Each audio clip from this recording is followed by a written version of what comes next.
하늘에 계신 분 인사하겠습니다. 사랑합니다. 축복합니다. 잘 될 것입니다. 지연이가 6개월 만에 왔는데 박수를 한번 하겠습니다. 마스크를 써서 모르겠는데 살이 좀 빠진 것 같은 느낌. 빠졌어요. 제가 올해 우리 교단에 재판임이 있습니다. 교단 재판임은 교단에 있는 모든 송사 사건의 최종 판결을 하는데 그 중에서 제일 힘든 그 자리가 기소인문인데 제가 기소인문이 됐어요. 기소인문은 세상으로 하면 검찰 같은 그런 역할이에요. 그래서 사건 조사를 해서 화해를 시키든지 기소를 하든지 그런 역할을 해야 되는데 재판임은 7명인데 제일 욕을 많이 먹는 부서가 기소임문이에요. 제가 그게 자원을 했습니다. 7명이 다 안 하려고 그러더라고요. 그래서 제가 무식하면 영광하다고 저는 했는데 가능하면 교회의 분쟁은 재판을 하는 게 아니고 화해 조정을 하는 게 좋을 것 같아요. 그래서 그 일을 우선적으로 해보려고 그래서 참여를 했고, 그 다음에 이제 교단의 그 판례집이라든지 양형 기준 이런 것들이 전혀 마련되어 있지 않아서 그런 일을 총회장 목사님이 나보고 한번 해봤으면 좋겠다 그런 얘기를 해서 그런 일을 하려고 해요. 이 일은 사실 교단에서 가장 중요한 일입니다. 자칫 잘못하면 교회 하나가 사라질 수도 있고 또 교회가 든든히 설 수도 있고 한 영혼이 실종할 수도 있고 또 교회의 협력자로 설 수도 있어요. 그래서 사람의 지혜로 절대로 할 수 있는 일이 아닌 것 같습니다. 여러분이 기도를 많이 해주셔야 될 것 같아요. 사람의 지혜로 하지 않고 성령의 지혜로 솔로몬과 같은 현명한 그런 분별력을 가지고 잘 처리할 수 있도록 기도해 주셔야 돼요. 재판 사건이 있으면 이제 일주일에 한 번씩 서울에 갈 수도 있고 사건이 없으면 한 번도 안 갈 수도 있어요. 많이 가는 것보다는 안 가는 게 좋겠죠? 안 갈수록 좋은 거예요. 교단에 그런 상소 사건들이 일어나지 않도록 기도해 주시기 바랍니다. 하나님은 그 은혜와 사랑과 긍휼이 한이 없어요. 도대체 사람의 생각으로는 정량이 안 됩니다. 저 사람 절대로 용서해 줄 수 없는데, 용서받을 수 없는데, 처절하게 심판받아야 되는데, 그런 사람도 하나님은 용서해 주시고 사랑해 주시고 긍휼을 베풀어 주시는 분이에요. 하나님은 이 하나님의 초월적인 사람들이 청량할 수 없는 그 하나님의 은혜를 호세아 선지자와 그 안에 고멜을 통해서 우리에게 이 예로 가르쳐 주고 있어요. 예를 들어서 가르쳐 주고 있어요. 하나님은 선지자 호세아를 불러서 창녀 고멜을 아내로 맞이하라 그래요. 사실은 총각이 창녀에게 장가가고 싶은 사람이 있겠어요? 없겠어요? 없죠. 정결한 처녀에게 다 장가가고 싶어요. 호세아도 그랬을 거예요. 근데 선지자는 하나님의 말씀대로 해야 돼요. 구약의 선지자들을 보면 하나님의 말씀을 따르는 게 보통 피곤한 일이 아니에요. 에스겔에게는 사람 똥으로 요리를 해서 먹으라 그러고 별 희한한 일을 다 시킵니다. 그래도 선지자는 그 하나님의 명령에 순종해야 되는 거예요. 호세아도 자기 마음에는 내키지 않았지만 하나님이 그렇게 하시라니까 창녀 고멜을 아내로 맞이했어요. 하나님은 이 호세아가 고멜을 맞이하는 그 결혼을 통해서 하나님이 죄인들도 용서하고 사랑하고 아내로까지 받아주시는 그런 분이라는 것을 우리에게 가르쳐주고 있습니다. 근데 그게 끝이 아니었어요. 고멜이 호세아와 결혼해서 아들 낳고 딸 낳고 살았는데 이 바람기가 발동해서 남편을 배신하고 떠납니다. 창녀를 받아줬으면 감사하고 평생 그 은혜에 보답하면서 살아야 되는데 배신하고 다시 창녀 속으로 가요. 그러면 이제 어떻게 해야 될까요? 완전히 이제 그냥 끊어야 되겠죠. 그래, 잘 먹고 사시더라. 이렇게 해야 되는데 하나님은 다시 호세아에게 다시 너를 배신하고 떠난 아내를 가서 돈 주고 사서 데려와라. 이번에는 그냥 데려오는 것도 아니고 돈 주고 희생값을 지불하고 가서 사서 데려와라. 이렇게 명령을 해요. 그래서 호세아는 은정과 곡식과 이런 것들을 가져가서 돈을 주고 그 아내를 송량해서 창녀 속으로에서 건져서 다시 자기 집으로 데려옵니다. 이런 호세아와 고멜과의 이런 사건들을 통해서 하나님이 정말 용서받지 못할 죄인들에게도 용서의 은혜를 베푸시고 은혜 받을 수 없는 죄인들에게도 하나님이 한없는 은혜와 긍휼을 베푸시는 분이라는 것을 나타내 주시고 있어요.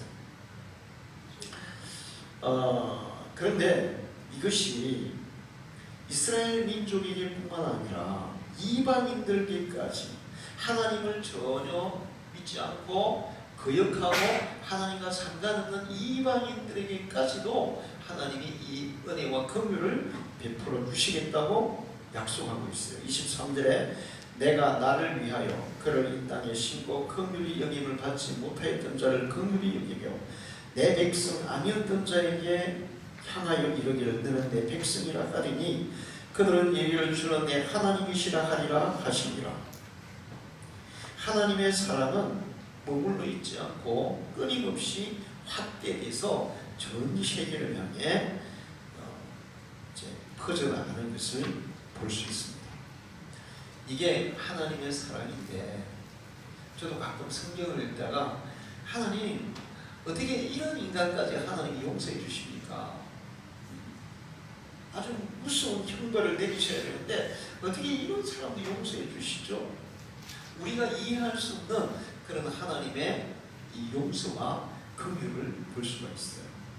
하나님은 사람의 생각과 사람의 마음과 그 모든 것들을 초월하는 그런 사랑과 은혜와 긍휼이 무한하신 분이심을 믿으시기를 축원합니다. 뿐만 아니고 하나님은 이렇게 사랑과 은혜와 긍휼이 한이 없을 뿐만 아니라 약속하신 것은 반드시 이루시는 분이에요. 하나님은 구약의 믿음의 사람들과 선지자들을 통해서 많은 약속을 하셨어요. 그리고 호세아를 통해서도 약속하십니다. 오늘 읽은 성경 말씀의 그 뒷부분은 호세아를 통해서 하나님께서 이방인들도 하나님의 백성으로 삼아서 하나님이 주는 은총을 누리게 해주겠다는 그런 약속인데 이것은 700년이 지난 후에 예수님이 오셔서 그 약속을 성취하셨어요. 하나님을 호세아 시대의 이스라엘 백성들은 하나님을 거역했어요. 특히 북왕족 이스라엘은 하나님을 엄청나게 거역했어요. 꼭 창녀 고멜과 같은 그런 상황이었어요. 그래도 하나님은 이스라엘 백성들을 끊임없이 사랑하고 용서하고 받아주고 그렇게 하시고 있습니다. 그리고 마지막 때 하나님은 전 세계 하나님을 전혀 알지 못하는 그들에게도 하나님의 백성이 되는 용서와 긍휼과 은혜를 베풀어 주시겠다고 약속하셨는데 이것은 예수님을 통해서 이루어졌다는 거예요. 로마서 9장 25절 26절을 보면 호시아의 글에도 이르기를 내가 내 백성 아닌 자를 내 백성이라 사랑하지 아니한 자를 사랑한 자라 부르리라. 너희는 내 백성이 아니한 그곳에서 그들이 살아계신 하나님의 아들이라 일컬음을 받으리라 한가 같으니라. 하나님께서 그냥 하나님을 알지 못하는 이방인들을 하나님의 백성으로만 받아주는 게 아니라 하나님의 자녀로, 아들로, 그렇게 하나님의 자녀로 받아주셨다고 말씀하고 있어요. 베드로전서 2장 10절과 11절에도 너희가 전에는 백성이 아니더니 이제는 하나님의 백성이요 전에는 긍휼을 얻지 못하였더니 이제는 긍휼을 얻은 자니라. 사랑하는 자들아 그러니까 나그네 같은 너희를 권하노니 영혼을 거스르러 싸우는 육체의 정욕을 제어하라. 갈라디아서 3장 28절 29절에도 너희는 유대인이나 헬라인이나 종이나 자유인이나 남자나 여자나 다 그리스도 예수 안에서 하나이니라. 너희가 그리스도의 것이면 곧 아브라함의 자손이요 약속대로 유업을 띄울 자니라. 예수님을 통해서 하나님은 이방인들도 하나님의 자녀로 삼아주시고 아브라함의 후손으로 삼아주시고 아브라함의 후손들에게 주시는 그런 은혜와 축복을 주신다고 말씀하고 있습니다. 하나님께서 약속하신 것을 700년이 지난 후에 예수님을 통해 이루시고 있어요. 뿐만 아니라 하나님은 이제 우리를 하나님의 백성으로 삼으실 뿐만 아니라 내가 너희의 신랑이 되어주겠다. 우리를 정결한 신부로 받아주겠다. 그렇게 말씀하고 있어요. 자, 고멜은 정결한 처녀예요? 부정한 처녀예요? 부정한 처녀예요. 그런데 사람들이 죄를 지어서 고멜처럼 그런 부정한 사람이 됩니다. 전부 다 그런 고멜과 같은 부정한 죄인들이 돼요. 근데 하나님은 그 부정한 죄인과 같은 고멜을 정결한 처녀로 변화시켜서 자기의 신부로 삼아준다는 거예요. 예수 그리스도 안에서 모든 사람들, 아무리 부정한 사람, 아무리 더러운 사람, 아무리 죄 많은 사람도 정결한 처녀처럼 그렇게 새롭게 변화되는 줄 믿습니다. 하나님께서 그 아들의 희생을 통해서, 그 아들의 십자가를 통해서 그리스도 안에 있으면 새로운 피조물이라 예수님을 통해서 그 죄인 고멜과 같은 사람도 청결한 처녀로 새롭게 만들어서 하나님이 그 사람의 신랑이 되어주시겠다는 거예요. 이 약속의 말씀은 예수님이 재림하시는 날 그대로 성취될 줄로 믿습니다. 하나님이 우리의 신랑이 되고 예수 그리스도 우리의 신랑이 되고 우리는 그의 신부가 되어서 하나님 나라에서 영원히 살아가는 그 은혜는 주님이 다시 오시는 날 우리에게 이루어질 줄로 믿습니다. 이렇게 하나님은 약속하시고 하나님은 긍휼이 한이 없으시고 은혜도 한이 없으시고 그것을 우리에게 계속 부어주시고 약속하신 것을 우리에게 이루어주세요. 성경에는 나는 안 시험했지만 성경학자들이 32,500가지의 축복의 약속들이 있대요. 32,500가지가 있는데요. 그 중에 단 한 가지도 하나님은 어기지 않습니다. 반드시 이루어주세요. 그런데 어떤 사람은 하나님이 약속하신 그 축복의 약속들을 받아 누리는 사람이 있고 어떤 사람은 전혀 받아 누리지 못하는 사람들이 있어요. 받아 누리는 사람들은 그 축복을 받을 그릇이 준비되어 있는 사람이고 누리지 못하는 사람은 그릇이 준비되어 있지 않는 사람이에요. 그런데 안 믿는 사람들은 당연히 못 받겠지만 교회에 다닌데도 불구하고 신앙생활을 한다고 하는데도 불구하고 받아 누리지 못하는 사람들이 있어요. 10년이 메마른 상태에서 신앙생활을 하는 사람들이 그것을 받아 누리지 못해요. 도대체 뭐가 문제일까 하는 거예요. 오늘 성경 말씀에 보면 20절에 다 같이 20절 읽어보겠습니다. 시작. 진실함으로 내게 장가들으니 내가 여호와를 알리라.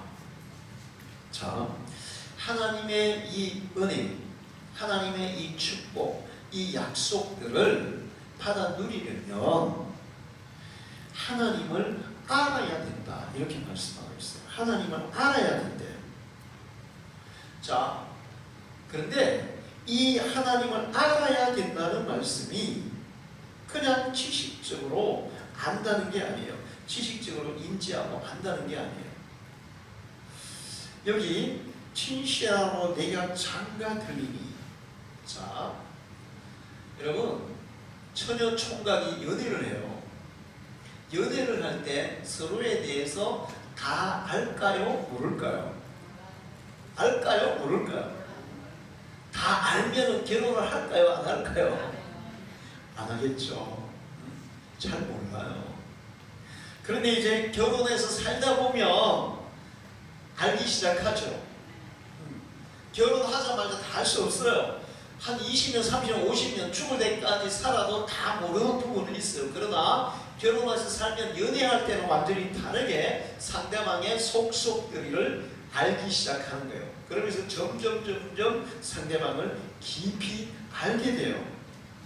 자, 여기서 하나님을 알아야 이 은혜를 누린다는 것은 결혼한 사람, 결혼한 부부가 결혼한 상태에서 서로를 아는 것과 같은 그런 알을 말하는 거예요. 제가 이제 학생들이 있어서 이 알리라는 그 알다라는 기분이가 야단데, 야다의 뜻은 해석하기가 좀 그래요. 그러나 그 뜻은 뭐냐 하면 결혼한 부부가 서로를 안다는 그런 뜻이에요. 여러분, 세상에서 상대방을 그래도 제일 많이 알 수 있는 대상은 누구예요? 부부예요. 여러분, 자녀들 다 아세요? 우리도 애들을 잘 안다고 생각했는데 모르는 게 너무 많았어. 지금도 몰라요. 그 자녀들은 부모를 알까요? 몰라요. 여러분, 친구들을 잘 아십니까? 알아요? 몰라요. 그냥 아주 쬐끔만 아는 거예요. 세상에 가장 많이 아는 사람은 부부관계예요. 이렇게 부부관계처럼 하나님을 알아야 하나님이 주시는 이 은혜를 누릴 수 있다는 것입니다. 그런데 부부는 많이 알면 알수록 어떤 현상이 일어나죠? 점점 더 좋아져요. 점점 더 멀어져요. 좋아져요? 좋아지는 사람도 있고 멀어지는 사람도 있겠지. 아, 그렇죠. 그러면 좋아지는 사람이 확률이 높을까요? 멀어지는 사람 확률이 높을까요? 어떨까요? 제가 지금까지 많은 부부들이 저하고 이렇게 고민을 얘기할 때 그런 얘기를 공통적으로 해요. 아, 내가 내 눈을 찔렀어.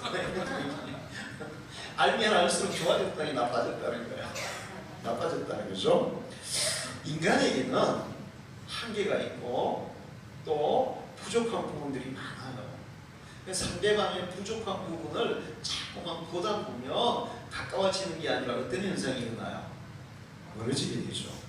물론 결혼하기 전에 잘 몰랐던 상대방의 장점들이 계속 살면서 이런 장점들, 이런 장점 그러면 부부관계는 어떻게 될까요? 좋아지겠죠. 근데 사람은 가까이 있으면 가까이 있을수록 장점보다 뭐가 더 많이 드러날까요? 단점이 많이 드러나게 돼 있어요.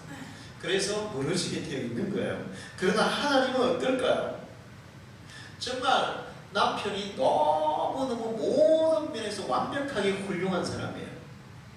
결혼 전에 잘 몰랐어요. 결혼하고 살아보니까 매너도 그냥 진짜 장난 아니게 좋고, 그 다음에 인품도 너무 좋고, 아내를 사랑하는 마음도 너무 크고, 세상에 대한 어떤 그런 정신적에서 너무 똑바르고, 모든 면에서 완벽해. 그러면서 그런 그 결혼 전에 보지 못했던 그런 완벽한 좋은 점을 계속 발견하게 되면 아내는 남편에 대해서 어떤 마음이 들까요?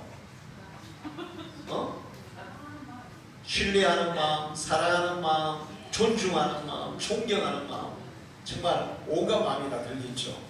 그러면서 그 남편하고 멀어지고 싶겠어요? 항상 가까이 하고 싶겠어요? 항상 가까이 하고 싶대요. 할렐루야. 자, 그러면 하나님은 어떤 분이냐는 거예요. 하나님은 결정이 눈꽃만큼도 없으신 분이에요. 할렐루야. 알면 알수록 더 좋은 분이에요. 알면 알수록. 알면 알수록 더 진실하고 더 은혜롭고 우리를 더 사랑하시고 우리를 단 한 가지도 실망시키는 분이 아닌 줄로 믿습니다. 그러니까 하나님을 많이 알면 우리의 삶이 어떻게 될까요? 풍요로워지는 거예요. 우리의 마음이 풍요로워지는 거예요. 여러분 옛날에 그 노래 사랑을 하면 어떻게 되죠? 예뻐져요. 진짜 예뻐질까요? 왜 예뻐질까요? 자, 실제적으로 얼굴이 예뻐져요. 왜 그런가 하면 우리 뇌에서는 여러 가지 뇌 분비 물질들이 있어요. 도파민, 엔돌핀, 세로토닌 등등 여러 가지 많은 물질이 있는데 사랑을 하게 되면 좋은 물질들이 우리 머리 뇌에서 팍팍 분비가 돼요. 사랑을 하면 그러면 혈색이 좋아집니다. 얼굴 모양도 바뀌어져요. 놀라운 사실이에요. 자, 그리고 정말 그 상대방에 대한 사랑으로 막 내 마음속이 충만할 때 내 마음은 항상 기쁠까요? 슬플까요? 기쁘겠죠. 뭐 안 좋은 일이 있어도 기쁠까요? 기분이 나쁠까요? 기뻐요. 그러니까 우리가 하나님을 많이 알면 알수록 하나님의 사랑을 더 깊이 알게 되고 은혜를 더 깊이 알게 되고 하나님이 나를 사랑하고 나를 또 지키시고 나를 보호하시고 나에게 주시는 그 모든 것들이 크다는 것을 점점 크다는 것을 알게 돼요. 그러면 우리의 마음이 어떨까요? 우리의 마음이 풍요로워질 줄 믿습니다. 여러분이 몸이 좀 아프고 경제적으로 좀 어렵고 생활에 힘든 부분이 있다 하더라도 하나님을 이렇게 깊이 알면 그 하나님 때문에 우리의 마음은 풍요로워지는 거예요. 할렐루야. 평화로워지는 거예요. 마음의 기쁨이 막 샘솟듯이 솟아나는 거예요. 그리고 실제적으로 하나님이 약속하신 그 축복을 우리가 받아 누리게 될 줄로 믿습니다. 그러므로 여러분은 하나님을 아는데 지식적으로 배워서 하면 안 돼요. 예를 들어 우리 권 집사님이 정덕도 집사님을 공부를 해야 한다고 쳐보세요. 정덕도 집사님에 대해서 조사한 거, 연구한 거를 누가 이렇게 논문으로 다 발표를 해놨어. 정덕도 씨는 이런 사람이야. 그래가지고 권 집사님이 정덕도 집사님 알기 위해서 그 논문을 다 외웠어. 그러면 알까요? 몰라요. 어떻게 알아요? 같이 살아보면 아는 거예요. 할렐루야. 그러니까 하나님을 알라는 것은 지식적으로 배워서 아는 게 아니라 하나님과 함께 생활하면서 부부가 같이 살면서 서로를 알아가듯이 하나님과 함께 생활하면서 경험적으로 체험적으로 하나님을 알아가는 거예요. 할렐루야.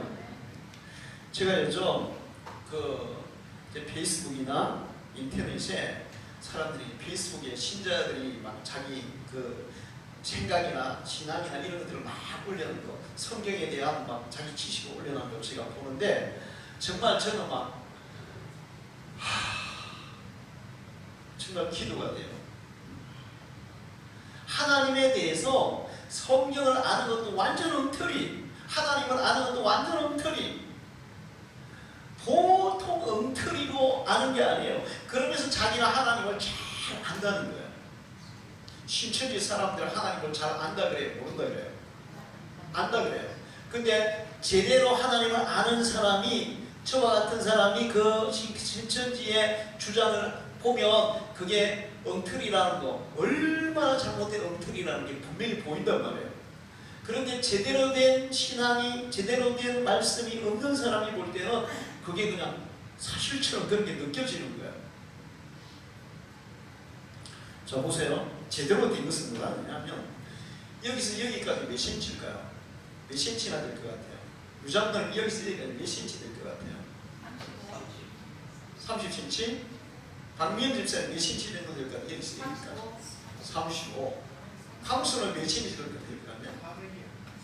네? 400mm? 아, 그거 정확하게 미리까지 얘기하네. 자, 그러면 지금 뭐 30cm, 35cm, 40cm, 400mm 얘기했어. 그런데 그런 얘기 다 필요 없어. 여기다 뭐만 딱 갖다 대면 자만 딱 갖다 대면 더 이상 얘기가 필요해야 안 해요. 자, 신앙도 말씀도 마찬가지예요. 성경을 제대로 알고 진리를 제대로 알면 그 진리의 자를 딱 갖다 대는 순간에 그 사람들이 하는 얘기가 거짓인지 진실인지 드러나요, 안 드러나요? 드러나요. 그런데 자를 안 대고는 유장님이 내가 아무리 봐도 30cm야 막 주장해. 박리는 35cm 주장해. 강수 400mm야 주장해. 이거 어느 게 옳은 거라고 이게 판단이 돼요, 안 돼요? 안 돼요. 하나님의 말씀은 척도예요. 할렐루야. 자와 같아요. 성경 말씀을 제대로 알고 이해하고 하나님을 제대로 알면 그것이 자가 돼서 뭐가 바른 신앙인지 뭐가 잘못된 신앙인지 뭐가 바른 성경을 제대로 아는 건지 모르는 건지 한 번에 그냥 딱 드러날 줄로 믿습니다. 자만 갖다 대는 순간에 더 이상 뭐 주장이 필요 없어요. 더 이상 얘기가 필요 없어요. 35cm 아니면 뭐 40cm 딱 더 이상 얘기가 필요 없죠. 그런데 이런 자와 같은 이런 척도가 되는 그런 하나님의 말씀을 제대로 몰라. 그래가지고 온갖 엉터리 소리를 하는 거예요. 근데 그런 사람들이 주로 어떤 사람이냐? 성경을 많이 공부한 사람이더라고요. 그러니까 성경 공부하는 데 있으면 여기 가서도 듣고 저기 가서도 듣고 저기 가서도 듣고 또 인터넷 요즘 유튜브에 막 목사님들 설교가 막 얼마나 많아요. 그렇죠? 이 목사님 설교 듣고 저 목사님 설교 듣는데 이제 일반 신자들은 이런 자가 없는 신자들은 그거 들으면 A 목사님 설교가 되면 와 맞아 B 목사님 설교 그것도 맞네. C 목사님 설교 되면 그것도 맞네. 근데 그 중에 하나만 진실이야. 근데 모르니까 다 맞는 것 같아. 그러면 우리의 신앙이 어떻게 될까? 헷갈리게 되는 거예요. 헷갈리게. 이게 긴가? 저게 긴가? 저게 긴가? 그러면서 혼돈이 일어나게 돼요. 그러면 이제 신앙이 이렇게 뭐라 그래요? 늪으로 빠져들어가는 것처럼 되는 거예요. 늪으로 빠져들어가는 거예요. 그래서 결국에는 구원을 잃어버릴 수가 있어요. 우리가 하나님을 제대로 알면 그냥 지식적으로 배워서 아는 게 아니라 부부가 결혼해서 함께 살면서 알듯이 그렇게 하나님을 경험하고 체험하고 하나님의 음성을 듣고 성령의 감동을 경험하고 그러면서 하나님을 알게 되면 우리는 자가 하나 생겨서 그 아는 것이 작아져서 모든 옳고 그런 것들을 순식간에 바로 분별하는 능력이 생길 줄 믿습니다. 그리고 그렇게 알아야 하나님이 주신 것들을 받아 누릴 수가 있어요. 나는 너에게 신랑이 되어주겠다. 나는 진실로 내가 네게 장가들어 사니 영원히 사내 공의와 정의와 은총과 긍휼이 여김으로 네게 장가들리니 또 하나님은 진실함으로 네게 장가들리니 하나님은 우리에게 그렇게 우리를 찾아오시고 대해주시는데 그러면 우리도 하나님을 어떻게 대해야 될 것 같아요? 자, 남편은 아내에게 정말 이렇게 진심과 진실로 대해요. 그러면 아내도 남편을 어떻게 대해야 돼요? 진심과 진실로 대해야 돼요. 할렐루야.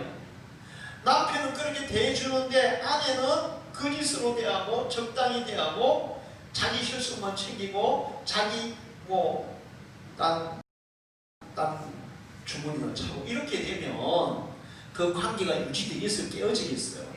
깨어지는 거예요. 하나님이 우리에게 진실하게 대해주신다면 우리도 하나님을 진실하게 알고 진실함으로 내게 장가들리니 네가 여호와를 알라. 네가 나를 알되 부부가 결혼해 함께 살면서 알듯이 그렇게 나를 알고 하나님께 대해서 진실함으로 하나님을 섬기라고 말씀하고 있어요. 할렐루야. 그럴 때 하나님께서 오늘 호세아 선지자를 통해서 약속하신 그 축복의 약속들이 여러분의 것이 될 줄 믿습니다. 여러분이 기도하면 하나님이 응답하세요. 하나님이 하늘에다가 응답하면 하늘은 땅에다가 응답하고 땅은 또 결실을 주어서 그것을 다시 우리에게 그대로 이루어주고 결국에는 우리가 기도하는 모든 것들을 하나님이 그대로 응답해 주신다고 말씀하고 있습니다. 그리고 마지막 그 23절을 보세요. 23절. 여기나 얼른 띄워줘요.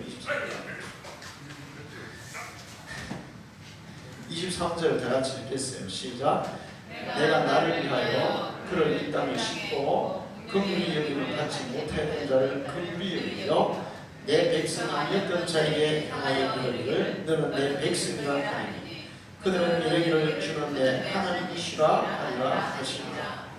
하나님께서 그렇게 진실하게 하나님을 아는 자들에게 하나님의 백성을 삼으시고 하나님께서 그들에게 주신다고 약속하신 그 모든 은총을 내리신다고 말씀하고 있어요. 여러분이 하나님을 이렇게 알게 되기를 축원합니다. 막연히 지식적으로 알지 말고 경험하면서 알아야 돼요. 자, 그런데 이런 하나님을 경험하면서 하나님을 알려면 어떻게 해야 되냐? 머릿속으로 믿는 게 아니라 마음으로 믿어야 돼요. 할렐루야. 여러분의 마음에서 하나님을 믿으시기를 축원합니다. 우리가 예를 들어서 이제 우리 최장군이 있어요. 최영이한테 서립사님이 가르쳤어요. 최장군이 내 아버지는 이런 사람이야. 다 그러죠. 네, 그래요? 아버지 그런 사람이요? 네, 알겠어요. 아버지가 그런 사람이었군요. 그랬어요. 근데 마지막에 딱 뭐라고 하냐면 그래도 나 아버지 못 믿겠는데요. 이렇게 얘기하면 앞에 시인한 모든 것들이 소용이 있어요, 없어요? 예수님이 이 땅에 오셨어요. 예수님이 기적을 행했어요. 십자가를 죽으셨어요. 3일만 부활 3절에 다시 오실 거예요. 다 알고 있어요. 다 이제 그래요. 그러신 분이네요. 근데 나 그거 안 믿어져요. 그러면 앞에 시인한 모든 것들은 시인이에요, 부정이에요? 부정이에요. 하나님은 마음으로 믿어야 되고 예수님도 마음으로 믿어야 되고 성경에 있는 모든 진리도 여러분의 마음으로 믿어야 돼요. 할렐루야. 그게 믿음이에요. 로마서 10장 9절에 10절에 내가 만일 내 입으로 예수를 시인하면 또 하나님께 그를 죽은 자 가운데 살린 것을 내 마음에 믿으면 구원을 얻으리라. 할렐루야. 머릿속으로 인정하는 게 아니라 마음으로 인정해요. 마음으로 믿어야 돼요. 우리의 믿음이라는 것이 사람들은 머릿속으로 인정하면 믿는다고 생각하는데 그거는 그냥 인지하는 거지 믿는 게 아니에요. 머릿속으로 아무리 많이 알고 그렇게 인정해도 마음에서 나 믿을 수가 없어. 그러면 그거는 부정하는 거예요.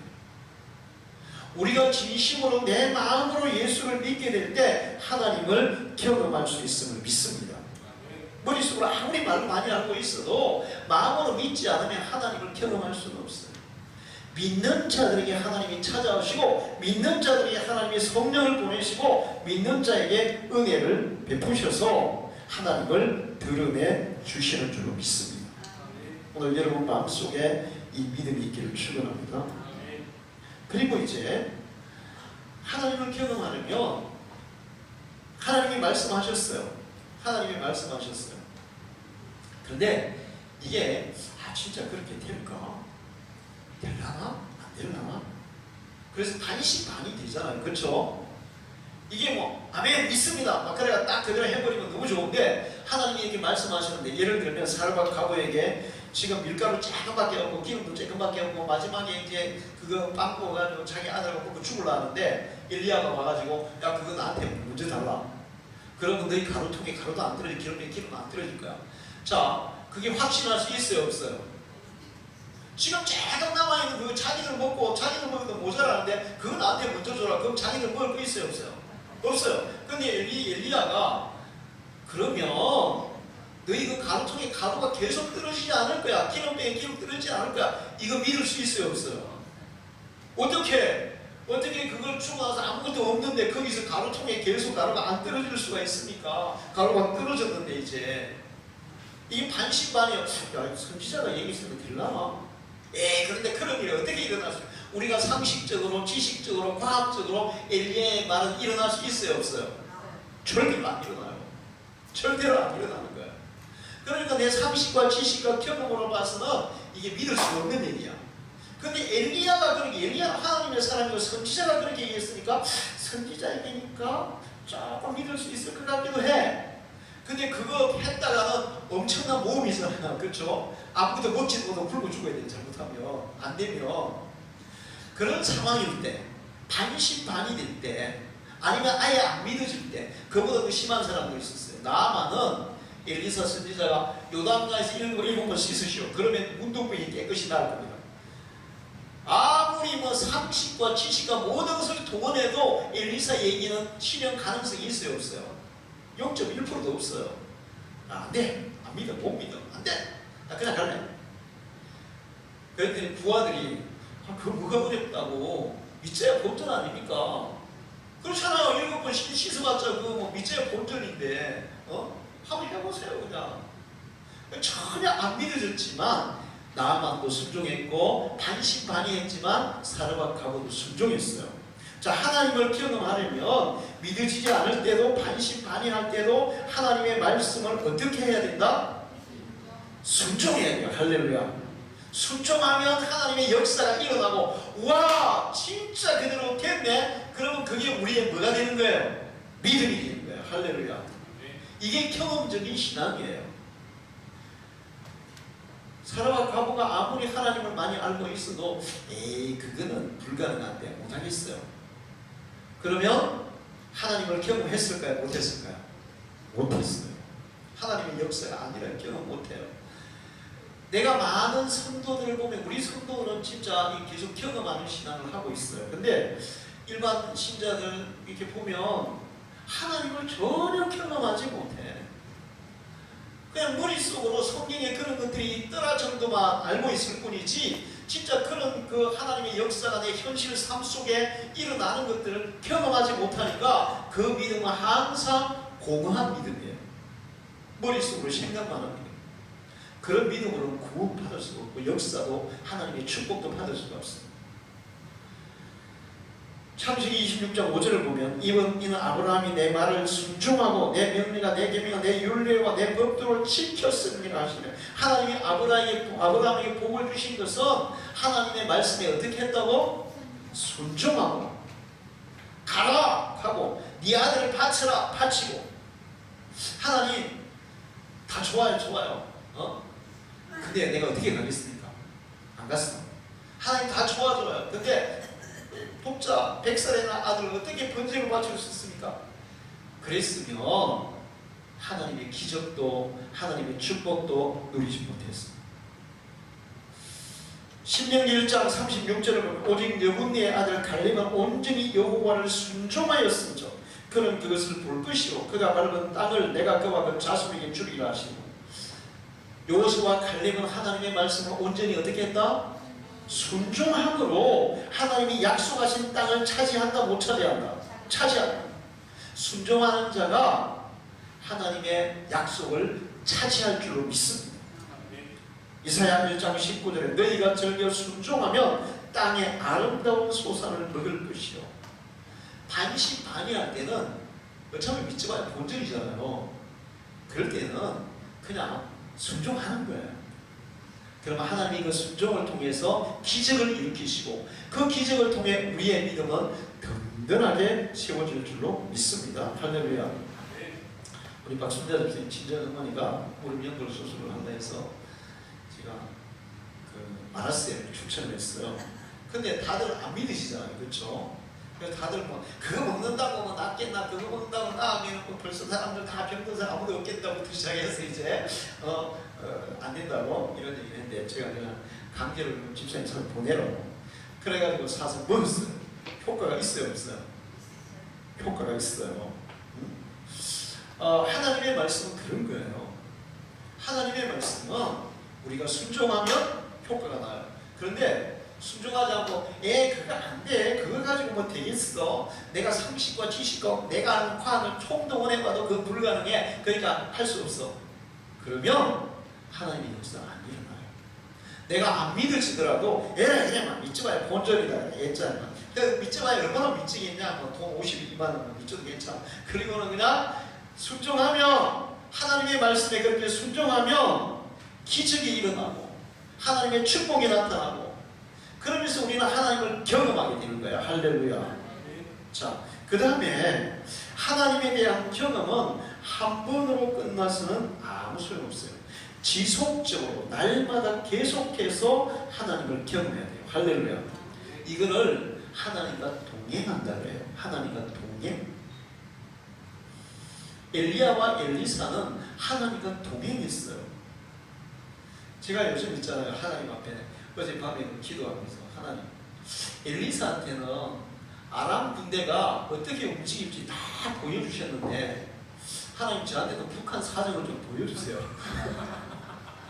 지금 있잖아요. 북한이 의심스러운 게 너무 많아요.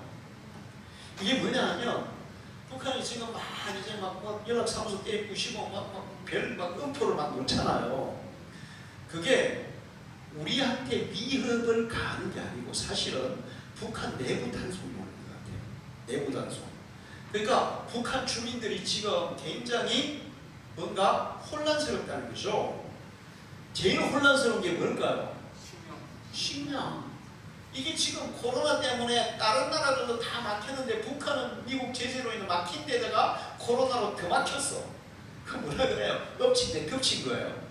그러니까 뭐 이거 북한에서 농사도 제대로 안 되는데 그렇게 먹고 살 거 없으니까 사람들 배고프면 어떻게 할까요? 마지막에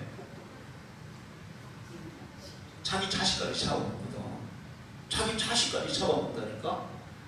그렇게 악독해질, 배고프면 자식도 잡아먹을 수 있는 악독해질 수 있는 인간이에요. 그러면 뭐 북한 정권에 대해서 자식도 잡아먹을 수 있는데 그렇게 되는데 가만히 있겠어요? 들썩들썩 할 거 아니에요. 거기다가 김정은이 아무래도 불안해요. 아무래도 이상이 있는 것 같아요. 왜 그런가 하면 그런 일을 지금 누가 앞장서서 해야 돼요? 김정은이 해야 돼요. 누가 하고 있어요? 김여정이 하고 있어요. 김정은이는 쏙 빠져있죠. 원래 있잖아요. 그런 북한과 같은 사회체제에서는 지 밑에 사람이 설치는 거 봐줘요? 안 봐줘요? 절대로 안 봐줘요. 그렇게 하지를 못하게 돼 있어요. 근데 김여정이 뭐냐면 모든 군사력을 동원하는 거를 최고 참모총장에게 맡기도록 했어요. 그렇죠? 여러분, 국가를 유지하는 게 제일 중요한 게 뭘까요? 국군 통수권이에요. 군대를 통제하는 그 권한을 누구한테 맡기는 거예요? 참모총장에게 맡겨버린다는 거야. 이것도 지금 상당히 의심스러운 거예요. 그래서 북한에 분명히 뭔가 심각한 문제가 있는데 그거 아무리 기도해도 지금 읽지를 못해. 그래서 내가 어제 하나님 엘리야는 다 읽게 하니까 딴 데도 읽게 해주세요. 그 정도 감지만 하고 있어. 내가 더 신령한 사람이고 더 하나님과 동행하면 나도 엘리사처럼 앉아서도 그냥 기도하면서 북한 김정은이가 지금 어떻게 돼 있구나, 북한 사람이 어떻게 돌아가는구나, 그것까지 환히 하면 얼마나 좋겠어요. 할렐루야. 내가 그 정도가 못 된단 말이에요. 근데 하나님과 동행하면 그런 신령한 일들이 여러분에게도 일어날 줄로 믿습니다. 한번 하나님을 경험한다고 믿음이 견고해지는 게 아니에요. 끊임없이 하나님을 경험하고 끊임없이 하나님을 알아가고 하나님을 알면 알수록 좋은 거야. 알면 알수록 은혜로운 거야. 알면 알수록 우리의 마음이 풍요로워지는 거예요. 그러니까 하나님을 경험하면 경험할수록 우리의 믿음은 굳건해지고 하나님을 경험할수록 우리는 더 신령해지는 거예요. 할렐루야. 여러분은 요즘 우리 청년들이 영성일기라는데 영성일기는 24시간 어떻게 예수님과 동행하는 연습을 하는 거예요. 이게 그러니까 우리 청년들이 영성일기 하면서 지금 확인 계속 하는데 하루에 몇 번 예수님 생각하니? 근데 어떤 친구는 하루에 3번요. 언제? 밥 먹을 때. 기도. 어떻게 5번 한대. 그럼 2번은 밥 먹을 때 3번은 2번은 언제? 갑자기 내 어려움 닥치면 그때 예수님이 찾죠.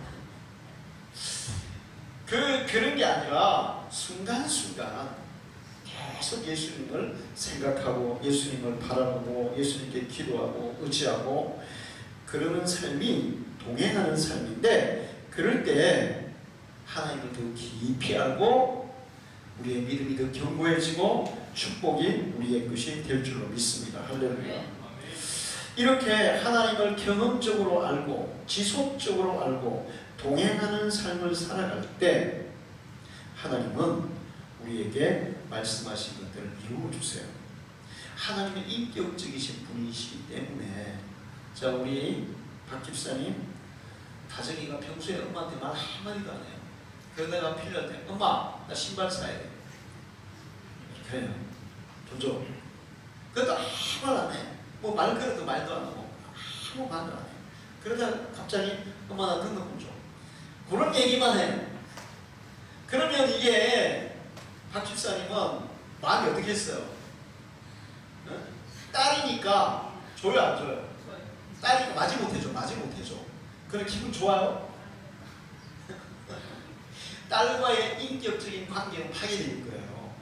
하나님도 그래. 우리가 하나님 주세요 그러면 하나님 아버지잖아. 그러니까 마음에 안 들어도 줘요. 마음에 안 들어 줘요 안 줘요? 주시오. 부모니까 주는 거예요. 마음에 들어 주는. 그러나 마음에 안 들어. 자, 평소에 하나님하고 평소에도 대화를 좀 해야지. 꼭 필요할 때면 하나님 나 이거 필요한데 주세요. 그러면 아무도 안 하고 있다 갑자기 엄마 이거 줘. 또 아무도 안 하고 있다 엄마 이거 줘. 이게 똑같은 거야. 평소에 엄마가 좀 이렇게 좀 표정이 좀 예를 들어서 막 굳어졌어. 엄마 어디 아파? 어디 힘든 일 있어? 이런 얘기도 한 번씩 해줘야지. 할렐루야. 엄마가 옷을 좀 괜찮게, 야 엄마 우리 엄마 너무 예쁘네. 뭐 이런 얘기도 한 번씩 해줘야지. 이런 얘기 할 때는 질려가지고. 어쨌든 평소에 하나님 감사해요, 하나님 찬양해요, 하나님 너무 좋아요, 뭔가 그런 고백도 한 번씩 해야지. 할렐루야. 그렇게 하면서 하나님과 동행하기를 하나님은 그걸 기뻐하세요. 그걸 즐거워하세요. 하나님을 저 하늘에다가 모셔두고 필요할 때만 찾아가지고 하나님 주세요. 청구서만 딱 올려드려요. 그래도 하나님은 청구서라도 올리면 주기는 하는데 별로 기분 좋지 않으세요? 그냥 예, 그러니까 좋은 일이 있을 때 감사하는데 좋은 일 없어도 좋은 일을 아침에 일어나면 무조건 그냥 비가 와도 하나님 아버지 오늘 비가 오게 하시니까 나 요즘 비 올 때마다 너무 감사해요. 감사하기 별거 아니에요. 저기 뭐 몇 개 심어놨는데 야채를 심어놨는데 비가 오니까 다 말라졌더라고요. 햇빛이 쫙 하면 하나님에게 쨍쨍한 햇빛을 줘서 감사합니다. 그 다음에 뭐 좌우지간에 무슨 일이 있다 뭐 할 때마다 하나님 아버지 감사합니다. 그렇죠. 자, 어쨌든 이렇게 계속 하나님을 찾는 그런 삶을 통해서 하나님을 알고 하나님을 경험하고 하나님과 동행할 때 하나님의 모든 은혜와 축복과 사랑이 더욱더 여러분에게 깊어질 줄 믿습니다. 그렇게 하나님을 알아가는 여러분 되기를 축원합니다.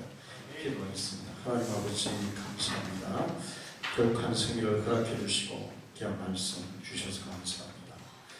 하나님은 우리를 진실하게 또 신실하게 우리를 찾아오시고 우리의 신랑이 되어주신다고 약속하셨습니다.